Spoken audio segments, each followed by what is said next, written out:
Hello everyone, this is Paul from Hi-Fi Man. In today's video, I want to show you how to connect the middle speaker. For the car with the middle speaker, we offer the power cable at the middle speaker connector, like this. This is middle speaker out here. And the other connector is middle speaker in. You can see the white color one here.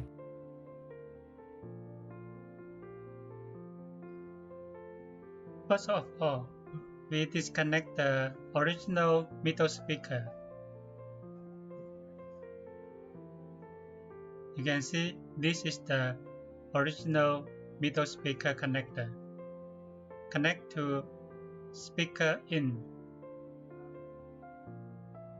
the white color one. And then connect the speaker out to original middle speaker. That's fine.